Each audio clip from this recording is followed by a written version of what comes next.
Assalamualaikum warahmatullahi wabarakatuh. Di sini kami kelompok 3 online akan menjelaskan metode penelitian eksperimen dengan anggota kelompok Anindya Elza, Diva Arufsari, Rahayu Triningsih, dan Alfi Anggreni. Pengertian penelitian eksperimen. Penelitian eksperimen merupakan suatu penelitian yang digunakan untuk mengetahui akibat dari perlakuan yang diberikan terhadap suatu hal yang sedang diteliti. Menurut Hadi tahun 1985, penelitian eksperimen adalah penelitian yang dilakukan untuk mengetahui akibat yang ditimbulkan dari suatu perlakuan yang diberikan secara sengaja oleh peneliti. Selain itu, Latipun tahun 2002 menyebutkan bahwa penelitian eksperimen merupakan penelitian yang dilakukan dengan melakukan manipulasi yang bertujuan untuk mengetahui akibat manipulasi terhadap perilaku individu yang diamati. Penelitian eksperimen pada prinsipnya dapat didefinisikan sebagai metode sistematis guna membangun hubungan yang mengandung fenomena sebab akibat. Causal Effect Relationship, Sukardi 2011-179.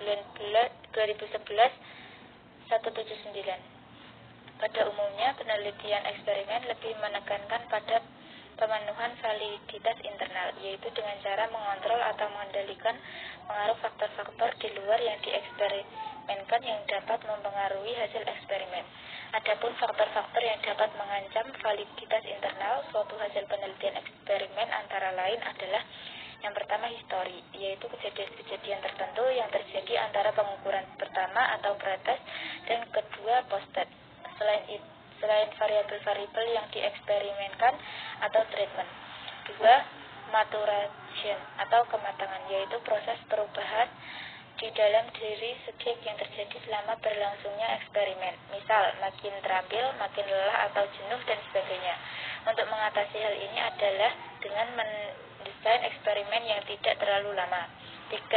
Efek testing, yaitu efek yang ditimbulkan hasil pengukuran pertama, pretest terhadap hasil pengukuran kedua atau post-test.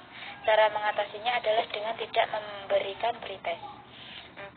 Instrumentation, yaitu efek yang ditimbulkan akibat perubahan cara pengukuran, perubahan pengamat yang dapat membuat perubahan hasil pengukuran.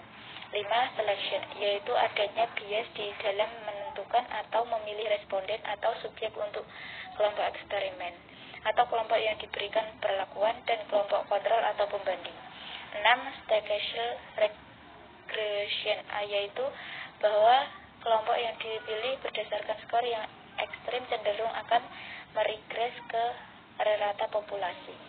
Selanjutnya yaitu karakteristik penelitian eksperimen. Penelitian eksperimen memiliki karakteristik yang dapat membedakan antara penelitian eksperimen dengan penelitian lainnya. Menurut Christensen pada tahun 1988, penelitian eksperimen memiliki beberapa ciri khas, yaitu yang pertama ada variabel penelitian dan situasi perlakuan diatur secara ketat dengan menetapkan perlakuan, kontrol, dan pengacakan. Ciri khas yang kedua adalah adanya kelompok pengendali sebagai pembanding bagi kelompok eksperimen. Yang ketiga ada mengendalikan variansi untuk memaksimalkan variansi variabel yang berkaitan dengan hipotesis penelitian, meminimalisir variansi variabel pengganggu yang mungkin mempengaruhi hasil eksperimen, dan meminimalisir variansi kekeliruan, termasuk kekeliruan pengukuran. Pemilihan dan penentuan subjek serta penempatan subjek dalam kelompok perlakuan dan kelompok pengendalian juga dilakukan secara acak. Lalu, ciri khas yang keempat ada validasi internal diperlukan pada desain eksperimen guna mengetahui apakah manipulasi benar-benar berdampak pada perbedaan hasil yang dicapai. Ciri khas yang terakhir yaitu validitas eksternal berkaitan dengan bagaimana keterwakilan populasi dan ketergeneralisasian hasil eksperimen. Adapun karakteristik penelitian eksperimen secara garis besar adalah: yang pertama, menggunakan kelompok kontrol sebagai garis dasar untuk dibandingkan dengan kelompok yang dikenai perlakuan eksperimental. Yang kedua, menggunakan sedikitnya dua kelompok. Yang ketiga, harus mempertimbangkan kesohihan ke dalam. Dan yang keempat, harus mempertimbangkan kesohihan keluar. Selanjutnya ada ruang lingkup penelitian eksperimen. Yang pertama, sebagian besar eksperimen dalam bidang pendidikan pada umumnya dilakukan dalam rangka melakukan inovasi untuk meningkatkan kualitas pembelajaran. Oleh karena itu, biasanya berkaitan dengan usaha untuk menguji pengaruh materi, metode, atau praktik pendidikan yang baru terhadap hasil belajar siswa. Yang kedua, ada rancangan penelitian eksperimen pada umumnya menggunakan variabel tunggal. A. Satu variabel perlakuan dimanipulasikan. Selanjutnya diamati akibat atau dampak dari perlakuan tersebut terhadap satu atau lebih variabel tergantung. Yang B. Variabel yang dimanipulasikan disebut variabel perlakuan. Variabel treatment, variabel eksperimen atau variabel independen. Yang C ada variabel yang merupakan akibat atau dampak disebut variabel tergantung, variabel dependen atau variabel dampak. Yang D, masalah pokok menentukan kelompok kontrol yang sebanding dan membuat konstan variabel-variabel non-eksperimental yang dapat mempengaruhi variabel dampak. Selanjutnya ada langkah-langkah penelitian eksperimen. Langkah-langkah penelitian eksperimen pada dasarnya sama dengan jenis penelitian positivistik yang lain, yaitu yang pertama, memilih dan merumuskan masalah, termasuk akan menguji cobakan perlakuan apa, dampak apa saja yang terlihat. Yang kedua, memilih subjek yang akan dikenai perlakuan dan subjek yang tidak dikenai perlakuan. Yang ketiga, memilih desain penelitian eksperimen. Yang keempat, mengembangkan instrumen pengukuran atau instrumen untuk mengumpulkan data. Yang kelima ada melaksanakan prosedur penelitian dan pengumpulan data. Yang keenam, menganalisis data. Dan yang terakhir yaitu perumusan kesimpulan. Yang selanjutnya ada bentuk desain penelitian eksperimen.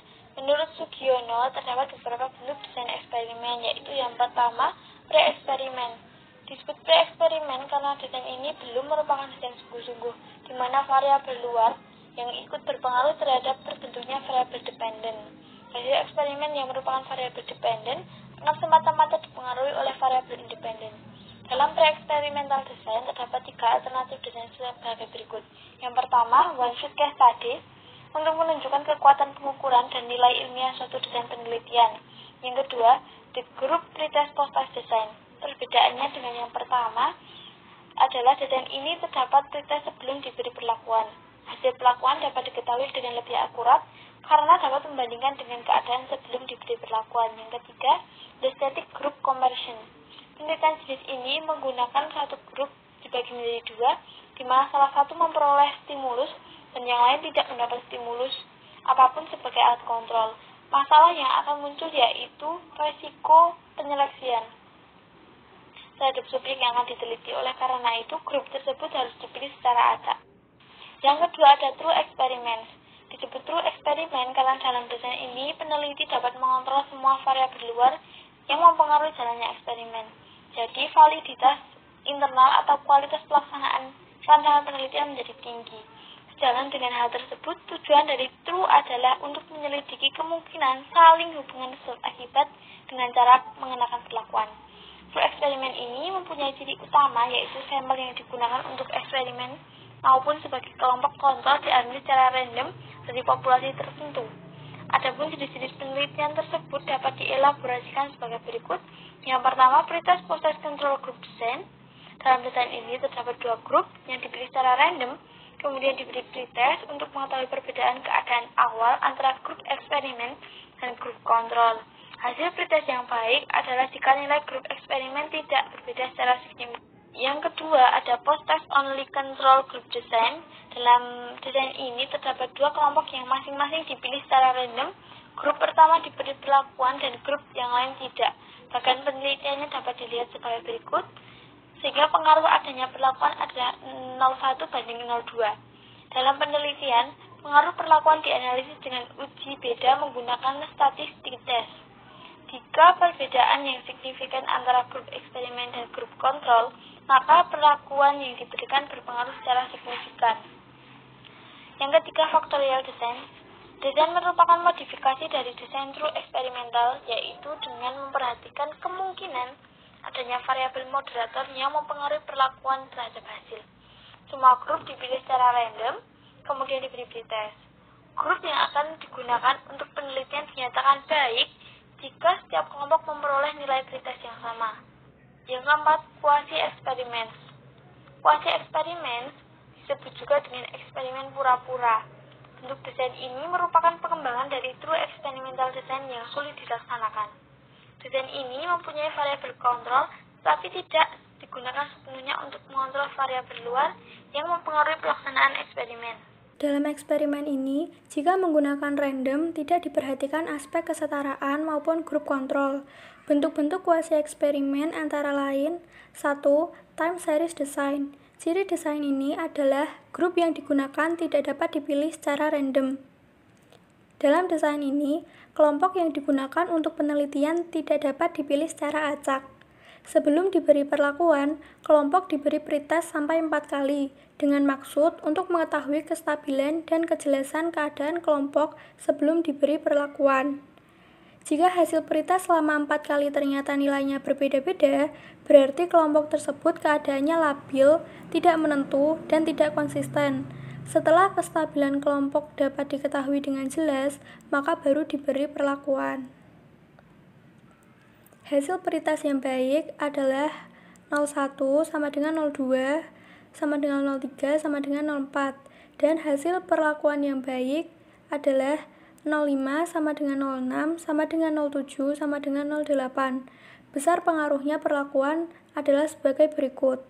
Yang kedua, yaitu non-equivalent control group design. Desain ini hampir sama dengan pretest post-test control group design.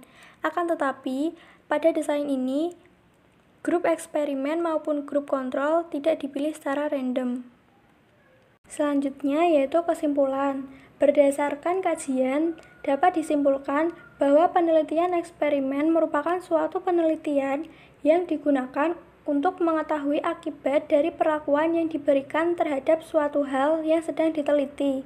Penelitian eksperimen memiliki karakteristik yang dapat membedakan antara penelitian eksperimen dengan penelitian lainnya. Menggunakan kelompok kontrol sebagai garis dasar untuk dibandingkan dengan kelompok yang dikenai perlakuan. Eksperimental menggunakan sedikitnya 2 kelompok, mempertimbangkan kesahihan ke dalam internal validity dan mempertimbangkan kesahihan keluar external validity. Ruang lingkup pada penelitian eksperimen dibedakan menjadi ruang lingkup pendidikan dan umum. Adapun langkah yang dilakukan dalam penelitian eksperimen meliputi memilih dan merumuskan masalah, termasuk akan menguji cobakan perlakuan apa, dampak apa saja yang terlihat, memilih subjek yang akan dikenai perlakuan dan subjek yang tidak dikenai perlakuan, memilih desain penelitian, mengembangkan instrumen pengukuran, melaksanakan prosedur penelitian, pengumpulan data, dan menganalisis data. Terdapat beberapa bentuk desain eksperimen, yaitu pre-eksperimental atau non-design yang meliputi one-shot case study, one group pre-test post-test, intake group comparison. Selanjutnya, true eksperimental meliputi post-test only group control design, pretest control group design, dan selanjutnya yaitu factorial eksperimen dan quasi-eksperimental meliputi time series design dan non-equivalent control group design. Terima kasih, demikian presentasi dari kami. Sekian, wassalamualaikum warahmatullahi wabarakatuh.